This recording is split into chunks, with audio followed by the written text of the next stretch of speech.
지난 2주 동안에 결혼잔치 비유와 달란트 비유를 말씀드렸습니다. 두 비유의 공통점이 있죠. 반드시 그날이 온다는 겁니다. 신랑을 만나는 날, 그리고 주인과 결산하는 날. 그날을 준비해야 되는 거죠. 만약 준비하지 못하면 잔치에 못 들어갑니다. 오직 준비한 사람만 들어가는 거죠. 자, 오늘 말씀드릴 내용도 그런 내용입니다. 장차 심판의 날이 오는데 그날을 미리 준비하라는 거죠. 준비한 사람은 천국에 들어가지만 준비하지 못한 사람은 천국에 못 들어갑니다. 그러면 천국에 못 들어가면 어디 간다는 걸까요? 지옥이죠. 오늘 본문에서는 영벌, 영원한 형벌에 들어간다라고 말씀합니다. 자, 우리 귀한 성도 여러분, 우리 성도님들은 한 분도 빠짐없이 모두 다 천국에 들어가길 주의 이름으로 축원합니다. 이 땅에서 아무리 오래 살고 아무리 잘 살고 이래봐야 잠깐이에요. 저 천국에서 영원히 사는 거에 비하면 아무것도 아닙니다. 반대로 저 지옥에서 영원토록 고통받는 거에 비하여도 아무것도 아닙니다. 잠깐이거든요. 그러면 우리가 어떻게 살아야 될지 고민을 해야죠. 과연 나는 천국에 들어갈 수 있는 믿음인가? 자, 그 믿음이 어떻게 나타나는지 이제 오늘 말씀을 드릴게요. 예수님이 이렇게 세 가지 비유를 말씀하는 데는 다 이유가 있습니다. 그냥 아무 준비 없이 천국에 다 들어간다, 이게 아닙니다. 반드시 준비해야 되고 철저히 준비해야 된다는 거죠. 자, 그러면 오늘은 또 어떤 말씀을 할까요? 31절을 보니까 예수님이 영광스러운 모습으로 이 땅에 임하신대요. 사실 2000년 전에 이 땅에 오실 때는 너무 비천하게 오셨거든요. 사람들 전혀 관심 없었습니다.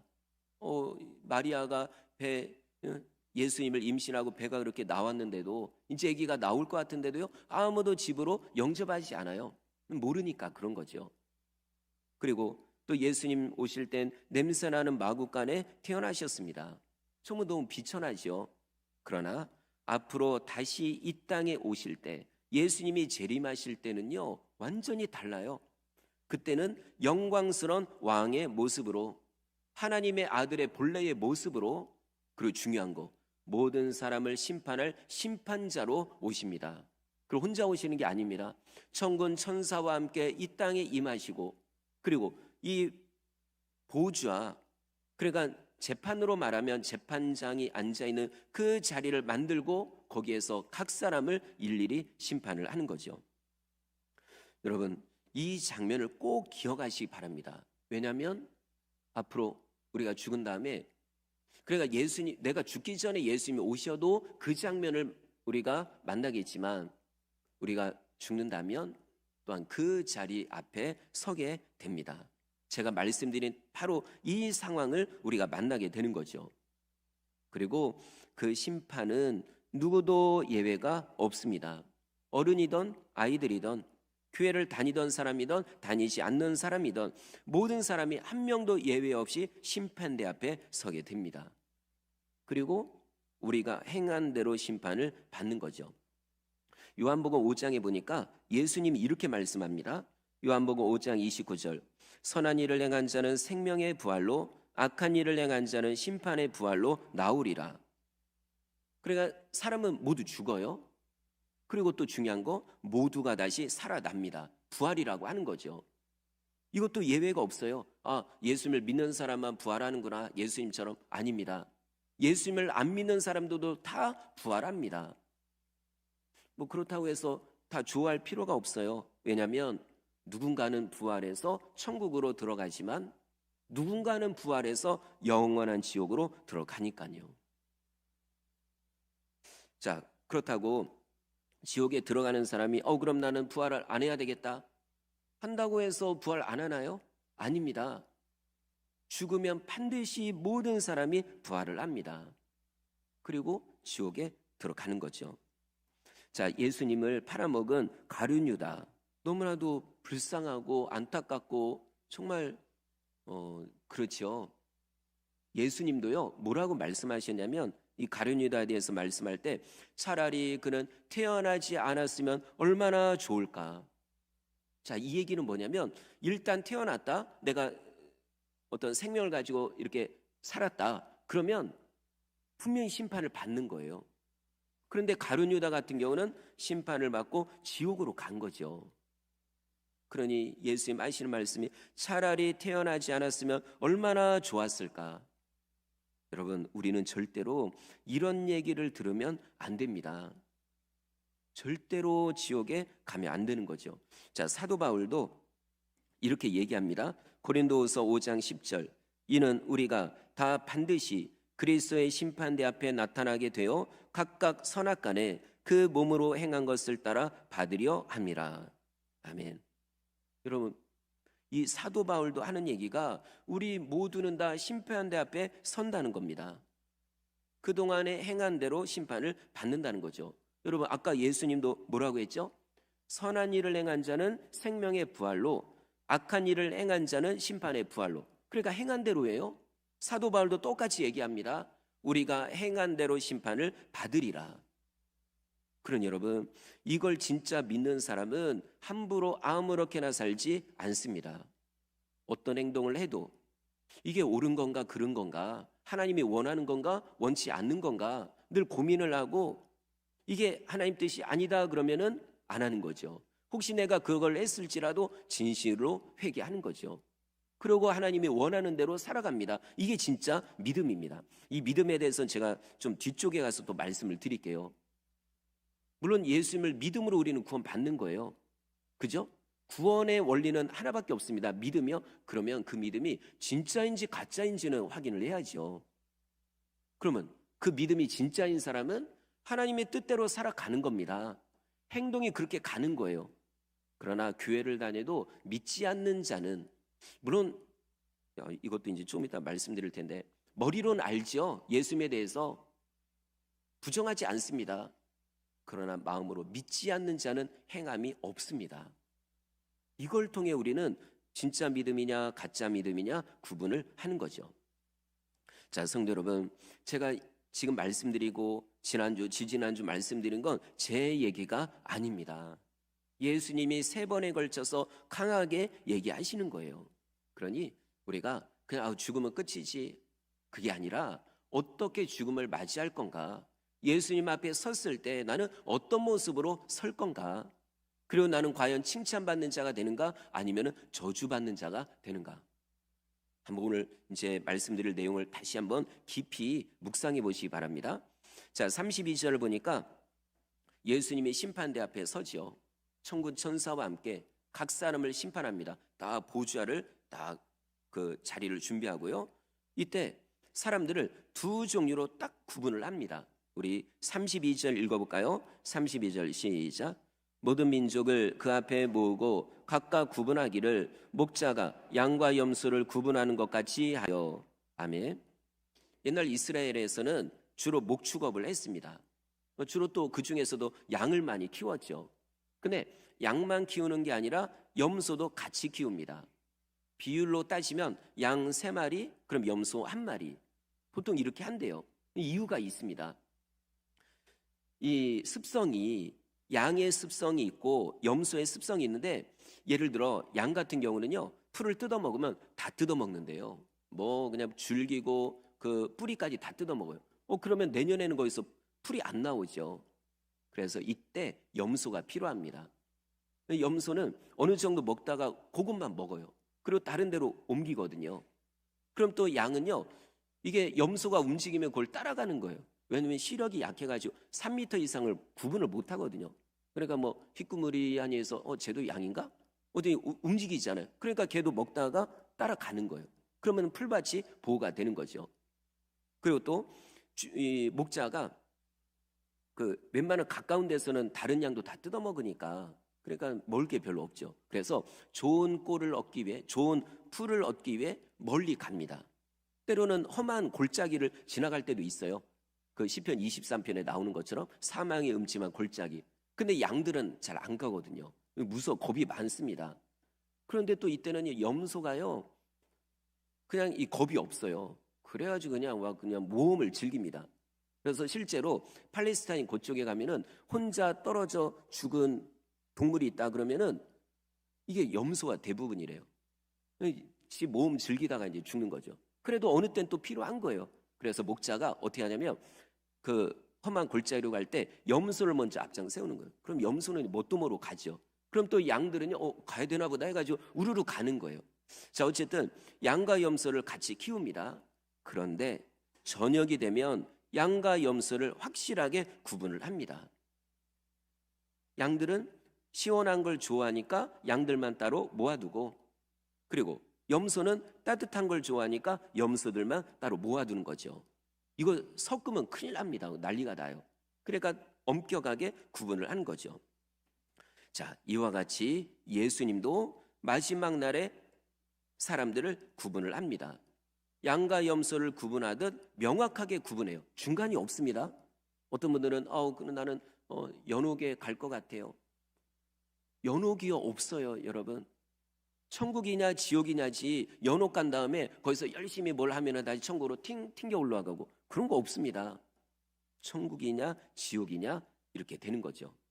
자, 그러면 중요한 거, 어떤 기준으로 사람들을 구분하는 걸까요? 자, 그 33절을 보면은 양은 오른편으로 가고 염소는 왼편으로 두고 이렇게 한대요. 이스라엘 사람들의 이 그 개념으로는요, 일단 오른쪽은 좋은 의미예요. 왼쪽은 나쁜 의미. 자, 그러면 양들을 오른쪽에 보냈다. 이거는 이제 그 좋은 의미인 거예요.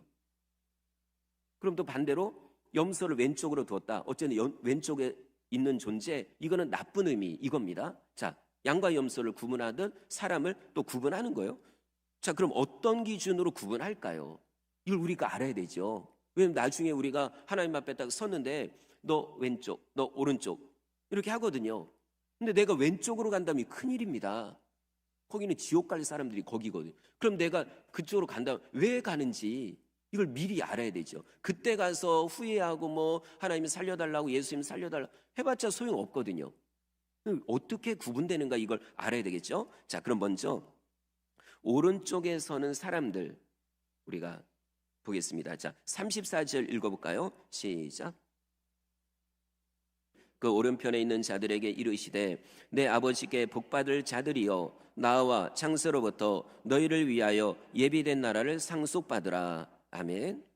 예수님 하시는 말씀이 너희는 내 아버지께 복받은 자들이다 라고 말씀합니다. 어떤 복이냐면 하나님 나라를 상속받는 복이에요. 이건요, 여러분 엄청납니다. 왜냐하면 우리는 원래 죄인이거든요. 하나님 나라하고 상관이 없습니다. 우리는 지옥하고 가깝지 하나님 나라하고 먼 존재예요. 그런 우리를 정말 예수님의 은혜로 구원해 주신 거 너무나도 감사한데, 이것뿐만 아니라 하나님의 나라를 상속받는데요, 우리를 자녀로 인정한다는 얘기거든요. 이건 정말 상상할 수 없는 엄청난 복입니다. 그리고 우리를 위해 이 하나님 나라를 창세 전부터 준비하셨대요. 그러니까 지구가, 우주가 만들어지길 그때부터요, 이미 창세 전이면 그 전이겠죠. 그때부터 천국을 미리 준비한 거예요. 우리를 위해. 너무나도 감사하죠. 자, 우리 여기 계신 성도님들도 나중에 예수님 앞에 섰을 때 내 아버지께 복받을 자들이여 라는 칭찬을 받기를 주의 이름으로 축원합니다. 자, 그러면 오른쪽에 선 사람들은 도대체 어떻게 살았길래 이런 축복의 말씀을 듣는 걸까요? 근데 이게 중요하죠. 자, 우리 35절 읽겠습니다. 시작. 너희가 먹을 것을 주었고 목마를 때에 마시게 하였고 나그네 되었을 때에 영접하였고. 아멘. 세 가지 행동이 나오죠. 첫째, 예수님이 배고프실 때 먹을 걸 드렸대요. 둘째, 예수님이 목마르실 때 마실 물을 드렸고요. 셋째, 예수님이 나그네로 떠돌아다니실 때 집으로 영접해 드렸대요. 너무 잘한 거죠. 그 다음 또 36절 읽겠습니다. 시작. 헐벗었을 때에 옷을 입혔고 병들었을 때에 돌보았고 옥에 갇혔을 때에 와서 보았느니라. 아멘. 여기도 세 가지가 나오죠. 첫째, 예수님이 헐벗었을 때, 옷이 없거나 완전히 낡은 옷이죠.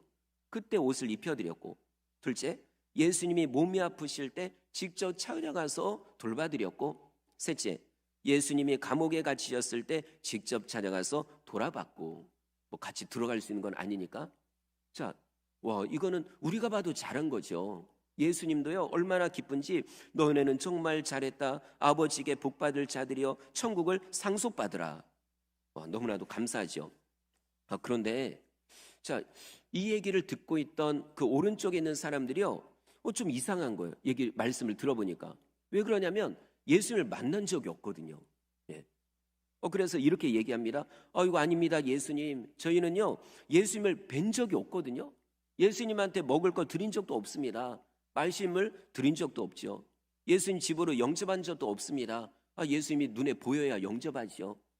그리고 예수님이 아프신 거요? 저는 본 적도 없어요. 근데 어떻게 이런 칭찬을 하십니까?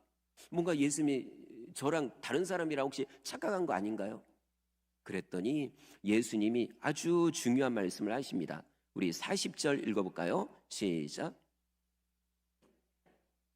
내가 진실로 너희에게 이르노니 너희가 여기 내 형제 중에 지극히 작은 자 하나에게 한 것이 곧 내게 한 것이니라 하시고 아멘. 예. 여기 있는 지극히 작은 자, 그래 누구든 상관없어요. 누가 됐든 여기 있는 형제에게 한 것이 곧 나에게 한 거다. 예를 들어 누가 배고픈 사람이 있습니다. 정말 가난해요. 그 사람에게 내가 먹을 걸 줬어요. 물론 그 사람이 예수님은 아니죠. 그런데 예수님 하시는 말씀이 그 사람에게 한 게 곧 나에게 한 거다. 실제로 그런 체험을 한 분들이 계십니다.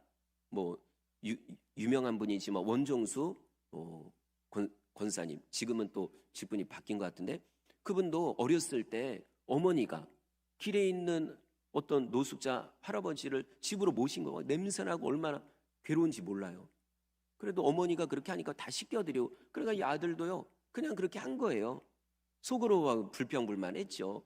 아니 우리 할아버지도 아니고 가족도 아니고 이런 냄새나는 사람을 이렇게 집에 영접해서 씻겨드리고 먹을 거 드리고, 이게 뭐 하는 건가 이게.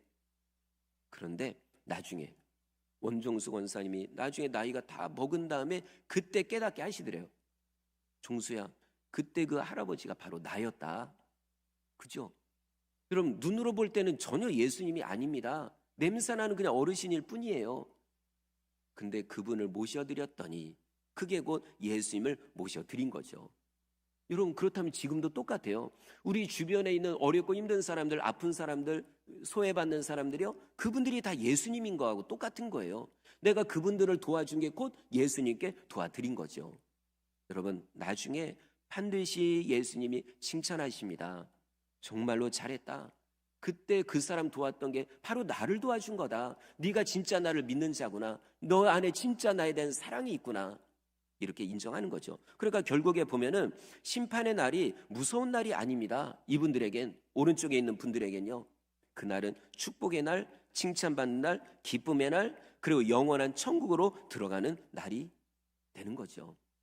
그래서 이 심판이란 게 성경에 보면 두 가지 의미가 있습니다. 심판 받았다라고 어떻게 결과적으로 말할 땐 지옥에 떨어지는 자들을 의미하죠. 지옥에 떨어졌다, 이런 의미죠. 근데 또 하나의 의미는 심판 받는다라고 하면 재판받는 그 장면을 얘기하는 거예요. 여러분, 오른쪽에 있는 사람들도 심판을 받은 거죠. 그러나 그들은 축복을 받고 인정받고 천국으로 들어가는 겁니다. 그러니까 어쨌든 우리 모두는요 심판을 받아요. 근데 그 결과는 완전히 다른 거죠. 자, 그렇다면 이번에 왼쪽에 서는 사람들, 어떤 사람들일까요? 어떻게 했을까요? 우리 41절 읽겠습니다. 시작. 자들에게 이르시되 저주를 받은 자들아, 나를 떠나 마귀와 그 사자들을 위하여 예비된 영원한 불에 들어가라. 예, 무서운 말씀이죠. 저주를 받은 자들아. 아까 오른쪽에 있는 사람들에게 하신 말씀하고 완전히 달라요. 아까는 복받은 자들이야, 복받은 자들이요 했거든요. 근데 이번에 왼쪽을 바라보시고는 이 저주받은 자들아 하는 거예요. 사실 이 말씀을 우리가 살아있을 때 들으면 그래도 괜찮아요. 왜? 회개하면 되니까. 왜? 돌이키면 되니까요.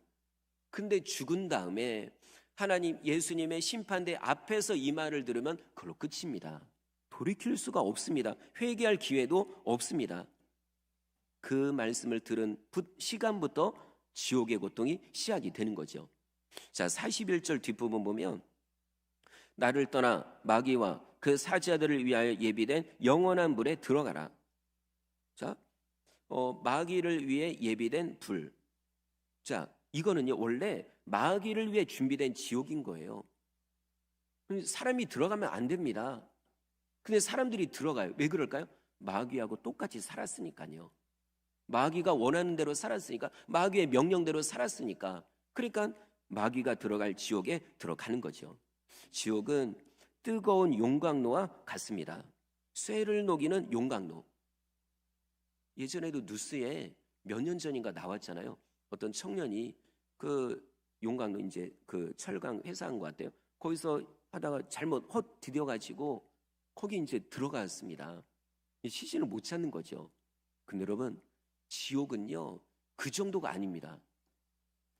쇠를 녹이는 용광로, 그 뜨거운 용광로에 들어가서 잠깐이 아니라 1년, 100년, 1000년 영원토록 고통을 당하는 거죠. 그러니까 매 순간이, 매 초마다 죽음의 고통을 느끼는 거예요. 아까 가룟유다에 대해서 말씀드렸는데, 가룟유다 2000년 전 사람이죠. 그러면 지옥의 고통을 당하고 그냥 끝났을까요? 아닙니다. 2000년이 지난 지금도 그 지옥의 불구덩이에서 고통을 당하는 겁니다. 물론 어떤 분들은 가룟유다 뭐 지옥 갔다는 얘기 없는데요. 그러면 천국 갔나요? 그럼 연옥에 갔을까요? 아닙니다. 그럼 잠깐만 기다려라 해서 기다리고 있을까요? 아닙니다. 성경대로 우리가 적용하면 지옥에 떨어져서 2000년 동안 불구덩이에서 고통당하고 있고, 앞으로도 2000년 그리고 영원토록 고통을 당하는 거죠. 자, 지옥에 떨어진 자들은 죽고 싶어요. 그러나 문제는 죽을 수가 없습니다. 요한계시록 9장 6절, 그날에는 사람들이 죽기를 구하여도 죽지 못하고 죽고 싶으나 죽음이 그들을 피하리로다. 죽고 싶지만 죽을 수가 없습니다. 죽음이 피해가는 거예요. 가끔 그런 분들이 계시요. 인생 살기 너무 힘들어서 차라리 죽고 싶다고. 여러분, 말도 그렇게 하면 안 됩니다. 다른 사람을 죽여도 살인죄가 되는데 내가 내 자신을 죽이면 뭐 죄가 없나요? 그것도 죄거든요. 그때도 말씀드렸지만 다른 사람을 죽이면 감옥에 들어와서 회개할 기회라도 있죠. 내가 내 자신의 생명을 끊으면 그건 기회가 없습니다.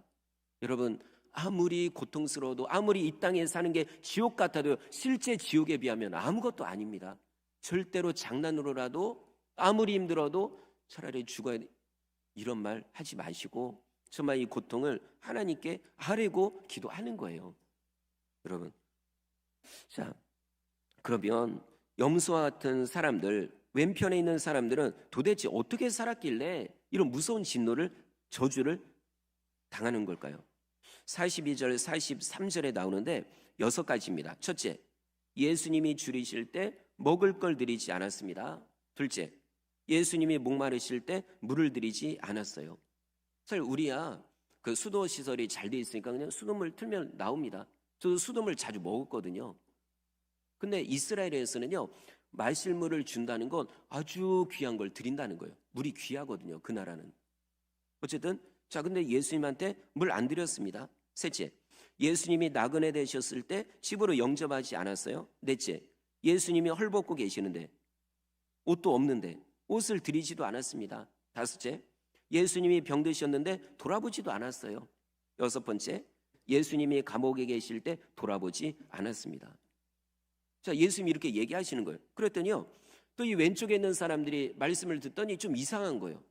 왜냐하면 예수님을 본 적이 없거든요. 자, 44절 읽어볼까요? 44절 시작. 주여, 우리가 어느 때에 주께서 줄이신 것이나 목마르신 것이나 나그네 되신 것이나 헐벗으신 것이나 병드신 것이나 옥에 갇히신 것을 보고 공양하지 아니하더이까. 우리는 예수님을 본 적이 없다는 거예요. 예수님 배고프신 거요? 본 적 없는데요. 예수님 아프시다고요? 아프셨다고요? 예수님 아픈 거 저 본 적이 없습니다. 우리 시대랑 예수님 시대랑 다르잖아요. 만약에 제가 봤다면 분명히 예수님을 도와드렸을 겁니다 라고 얘기하죠. 이때 예수님이 중요한 말씀을 합니다. 우리 45절 읽겠습니다. 시작. 이에 임금이 대답하여 이르시되 내가 진실로 너희에게 이르노니 이 지극히 작은 자 하나에게 하지 아니한 것이 곧 내게 하지 아니한 것이니라 하시리니. 아멘. 예. 여기 있는 사람에게 하지 않은 게 곧 나에게 안 한 거다. 예를 들어 너 그때 배고프고 가난한 사람 있지 않았냐 거기 네 이웃에. 근데 너 어떻게 했냐? 너 네 가족 아니라고 외면하지 않았느냐? 그리고 정말 힘들고 어렵고 사는 사람 분명히 내가 너한테 붙여줬는데 너 알고 있었을 텐데 근데 왜 그들을 돕지 않았느냐? 내가 여태까지 너한테 물질 준 거, 재산 준 거 너만을 위해 먹고 살라고 내가 준 거냐? 왜 그거를 몰랐느냐? 이 얘기입니다. 지극히 작은 자에게 안 한 것이고 나에게 안 한 거다. 결국 왼편에 있던 사람들은 영원한 형벌에 들어가게 된 겁니다. 지옥불에 들어가게 된 거죠. 자, 혹시 오늘 말씀을 들으면서 이런 생각을 하실지 몰라요. 아니 목사님, 천국은, 구원은 오직 예수님을 믿음으로 가는 거지요. 어떻게 행함으로 간다고 얘기합니까? 뭐 착한 일 하면 천국 가고 악행하면 지옥 가고. 이거 신학적으로 목사님 잘못 알고 있는 거 아닌가요? 자, 만약에 그렇다면 예수님도 잘못 얘기하신 거죠. 사도 바울도 잘못 얘기한 거죠. 왜 선행을 행하면 천국으로 가고 악한 일을 하면 지옥 간다고 왜 예수님 말씀했습니까? 사도 바울은 또 왜 그런 얘기를 했을까요?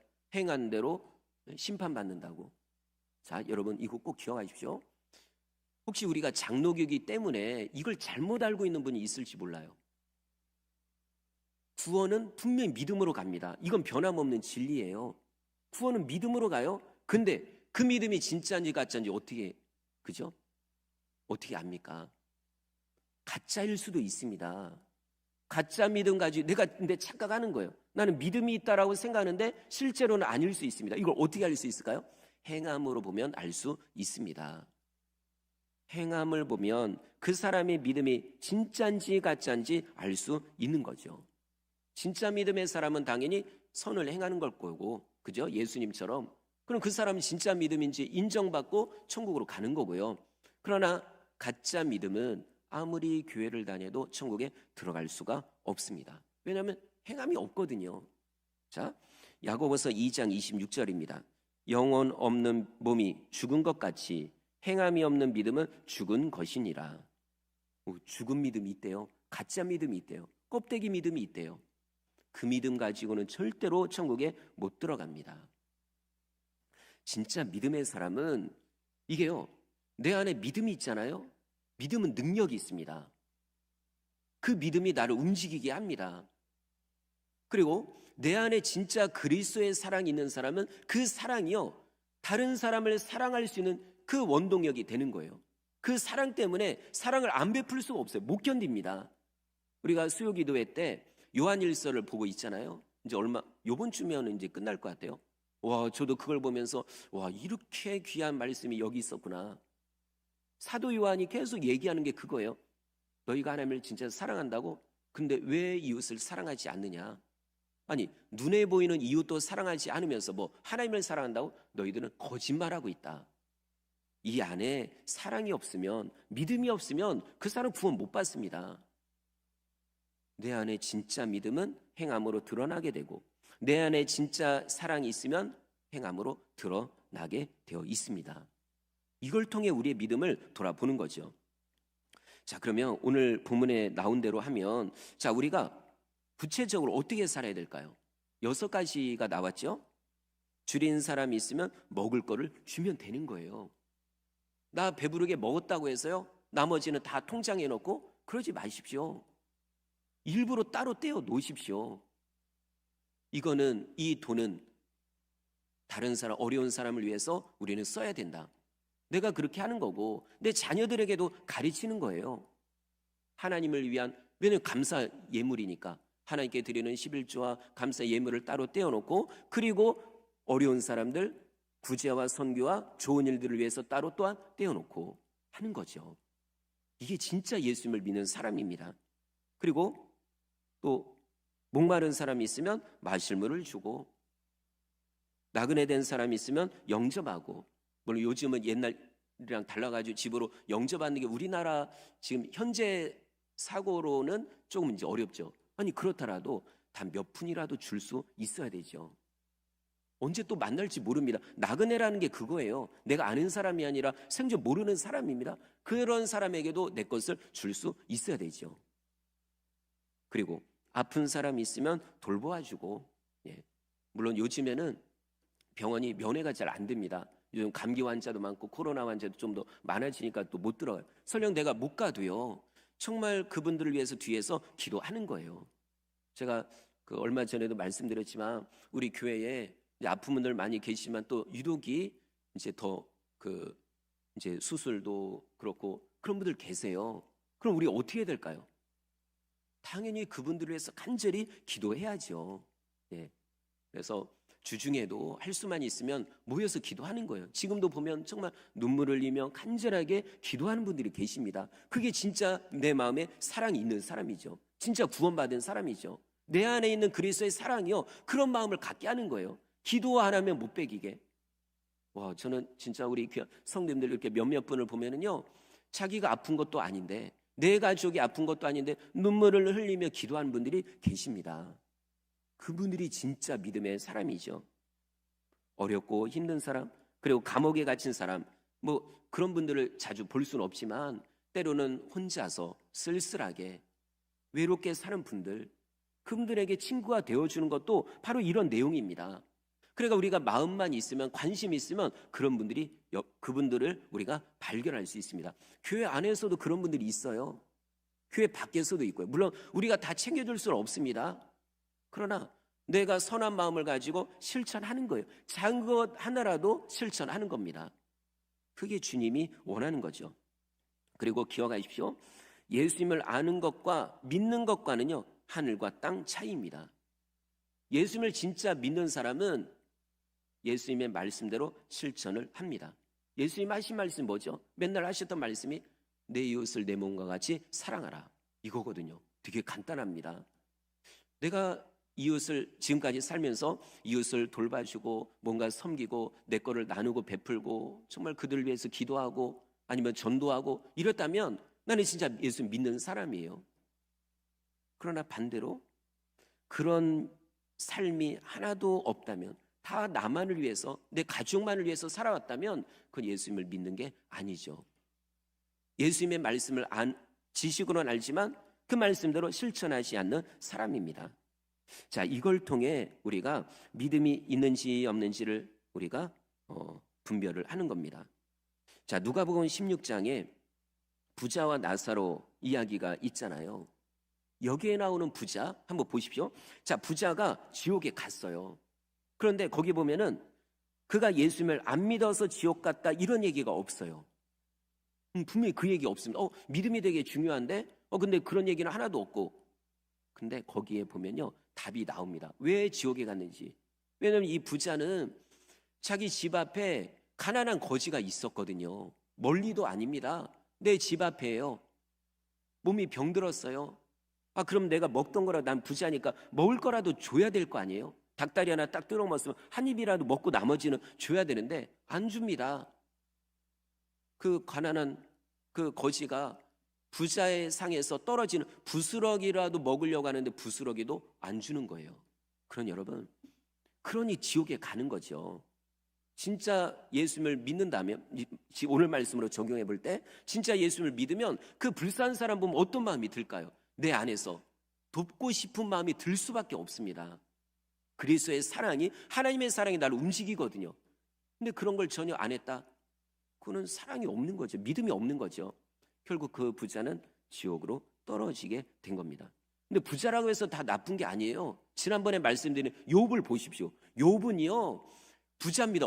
제가 볼 때 누가복음 16장에 나오는 부자보다 더 큰 부자일 것 같아요. 근데 그걸 어떻게 삽니까? 다 나누고 베푸는 거예요. 그게 삶의 목적이고 삶의 기쁨입니다. 어려운 사람 그냥 무조건 주는 거예요. 주머니 있는 거 다 털어줍니다. 그러면 가난해지나요? 아니죠. 오히려 하나님이 얼마나 많은 걸 채워주는지. 왜 채워줍니까? 돈을 쓸 줄 아니까. 자, 이런 부자도 있는 거예요. 그런 부자는 하나님이 얼마나 기분이 좋은지 마귀가 어디 갔다가 보니까 야 마귀야 너 욥 봤냐? 유이아에서 봤냐? 야 욥은 이 땅에 경건하고 의롭고 거룩하고 나를 진심으로 경외하는 자다. 악에서 떠난 자다. 이렇게 예수님이 하나님이 칭찬을 한 겁니다. 자, 성도 여러분, 말씀을 마치겠습니다. 사실 성탄절의 가장 큰 의미는 사랑입니다. 사랑. 예수님이 우리를 사랑하니까 이런 비천한 이런 땅에 오셨죠. 아니 저 아름다운 천국에 비하면 이 땅 얼마나 열악합니까? 그리고 연약한 우리처럼 연약한 육신을 입고 오신 거예요. 아니 예수님 저 하늘에 계실 때는 아플 필요도 없고 병들 필요도 없고 그러거든요. 근데 우리를 구원하기 위해 이 땅에 오셔서 여러분 식사 못 하셔서 배고플 때 많았습니다. 목마를 때도 많았고요. 그리고 두들겨 맞고 채찍에 맞아서 온몸이 찢어질 때 그 고통을 고스란히 느낀 거예요. 왜 그 고통을 느꼈을까요? 우리를 사랑하니까. 이게 성탄절의 의미입니다. 그렇다면 진짜 나도 예수님을 믿고 정말 나도 예수님처럼 살아야 되겠다. 그러면 그렇게 하면 되는 겁니다. 자, 이번 성탄절을 통해서 우리 주변에 내가 도울 사람들을 한번 돌아보십시오. 아유 나도 내 코가 석잔데요. 아닙니다. 여러분 지금 우리나라 옛날처럼 뭐 그렇게 완전히 진짜 뭐 먹을 거 없어가지고 이런 시대 아니잖아요. 그럼 내 거요? 나눌 수 있어요. 어떤 분은 맨날 받기만 원해요. 그러지 마십시오. 이미 나는 받은 거 많습니다. 그걸 가지고 나누는 거예요. 나누고 베풀고 섬기고 그들을 위해서 기도하고 그들의 친구가 되어주고 그러면 그 사람이 진짜 구원받은 사람입니다. 자, 이번 성탄절을 맞이해서 정말 내 이웃을 내 몸과 같이 사랑하는 여러분 되시기를 주의 이름으로 축원합니다.